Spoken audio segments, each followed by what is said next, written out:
Hey everyone, Josh here with a look at another Star Wars toy, and today we're going to unbox a Rogue One figure. This is Jyn Erso in her Eadu outfit. So let's go cut this girl loose. Alright everyone, here we are with Sergeant Jyn Erso in her Eadu outfit from Rogue One. And this is one of the figures from the Rogue One movie, and we're going to unbox this today, but real quick I just want to spin this thing around so you guys can get a look at it. Everything that's on the back, and not a whole lot going on the back. You just have what would be the advertisement for the app for the phone that they had for this figure line, and then a quick character description for Jyn, and I'll go ahead and read that to you guys. A highly skilled soldier in the Rebel Alliance, Jyn Erso is impetuous, defiant warrior, eager to bring the battle to the Empire. Jyn has little patience for debate with Alliance High Command, and often takes matters into her own hands. And there you have it. Alright, so let's cut into this thing. Let's get her out of here.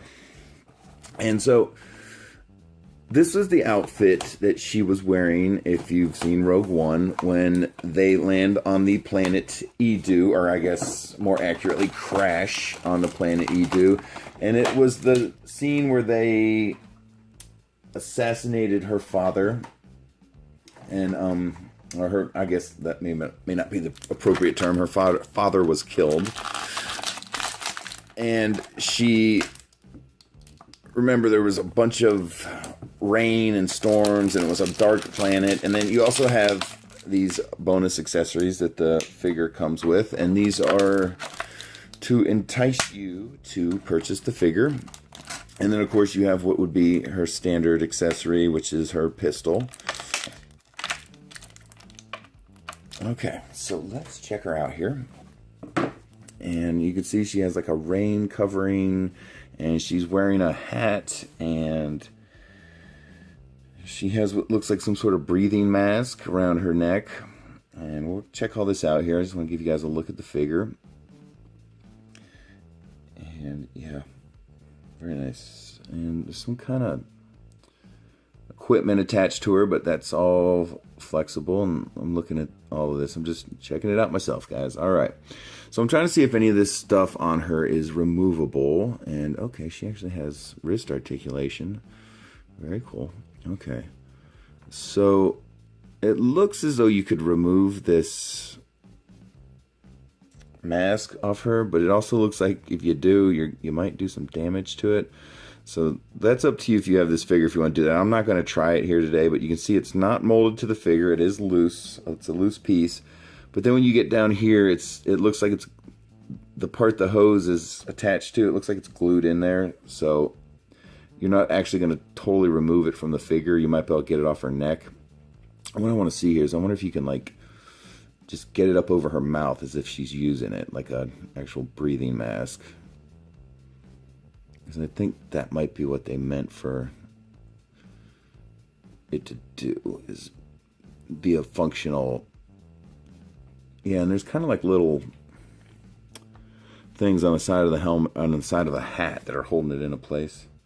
So yeah, you can kind of like put it over her mouth as if she's actually using it as a breathing mask. It does sit a little bit high, but let's see here if we can get this thing on here a little bit better.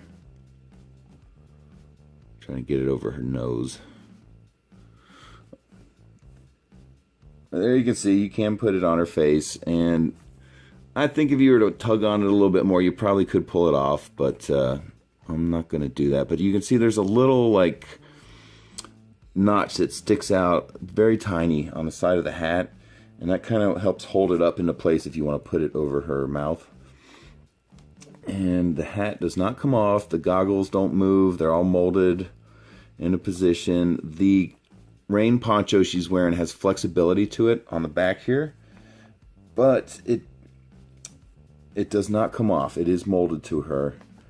And so let's real quick go through her movements here. So on her head you should have rotation, and again, be careful with your mask because it looks like it's very delicate and you could break it pretty easy. So you have up and down, rotation, and it feels as though her head is on a ball joint. And then you're going to have arm rotation. And so it's a little bit... Okay, both arms rotate, but if you see the way they have the rain poncho coming down on this side, her arm is kind of rubbing here, so it does rotate all the way around, but you can see how you have to force it, and it feels like the figure is not liking that so much. So I'm not going to do it too much because I don't want to damage her. And then just on her legs here, you should have forward and a little bit of back. Okay, so her legs do not go backwards at all. And yeah, you would have restrictions because of the poncho, the rain poncho hanging down, but just the way they have it molded, her legs don't go back. They only go forward. So that's okay.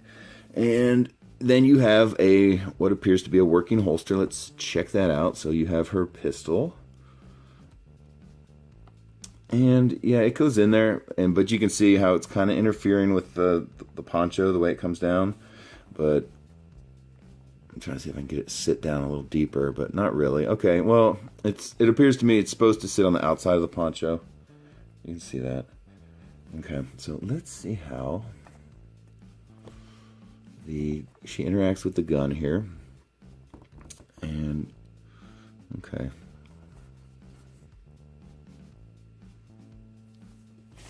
So she's got it in her hand there. Oh, and here's one thing I missed. I think I mentioned it earlier. She actually has wrist articulation on this figure. So you don't always get that on these 3 3/4 inch figures, the standard ones. Sometimes there's limitations to how much articulation they give them, but sometimes you get little bonus things like you can see her wrists on both hands, they rotate. So that's pretty cool. Okay, so there you go. You can see she's holding the gun in her right hand. And just real quick here, let's look at her hand sculpts, and you can see they're pretty much identical. Just have the open fist, but it looks like one might be a little bit bigger, like her right hand's a little bit bigger than her left hand. And let's just see how she will hold the gun in both hands. And just my observation, at least on the one I have, it seems like the hands might be just molded just a little bit too small to hold onto the blaster. I mean, she's holding on to it, but you can see it seems like the hand just isn't quite going all the way around the grip of the pistol. So, but it's in there. It's not the tightest fit. You can see it's wiggling on me a little bit, but she's holding it. So, all right. So the other thing we want to check out here is the bonus accessories. So these are things they put in the packaging, and it's to encourage you to want to buy the figure because she comes with extra items. So this just appears to be kind of a rocket launcher to me. There's not a whole lot to it. You can see there's a grip here. You have where it appears to me you want to put it on her shoulder, and then you have the eyepiece or the aiming mechanism. So, and then you have just this stiff plastic projectile, looks like a flame, piece of flame firing. And this is the kind of projectile where you're going to have the long shaft coming out the back, and what you're going to do is kind of push it in one direction. It should fire out of here. So there you go. You see how that works? No problem. Okay. Let's give that another try. All right. So, okay. Well, I like what I see how they did here. So one of the things you got to be real careful with these things, these bonus accessories, is sometimes the handle that they put on them is a little bit too big, and you got to be careful with the character's hands that you don't stretch it out. And what I'm seeing here is it looks like they used the same molding for her pistol as they did for the grip on the thing, and that's a good thing. That means you should be able to put it into her hand without doing any damage to it, because you got to be careful with that. You can stretch them out. And you can see this thing's really large, oversized for her. And of course, it was not screen used. This wasn't something they used in the movie. But again, they want to encourage sales of the figures. So this is something they try every so often. They put these super accessories in there. And it's not, she doesn't have the best grip on it. You can see how it's kind of loose in her hand. So just be aware of that if you decide to purchase this figure. So let's see if we can get her to fire the actual thing while she's holding it. And just because it's not the best fit into her hand, you're gonna probably want to give it a little support if you're trying to fire it with her holding it. So let's see here. So it is doable. There you go. Okay, I'm gonna take this thing out of there. It is quite an accessory for sure. Okay, guys. Final little test for Jyn Erso. I always like to check with these figures. Can you get them to stand on their own? All right. Very good.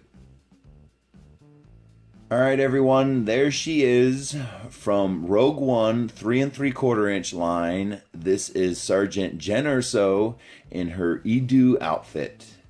And thanks for watching, everyone. I really hope you're enjoying the videos. And if you are, please subscribe to the channel. We would love to have your support here. And thanks for watching, everyone. I really, really appreciate it. And we'll talk to you guys later. Bye.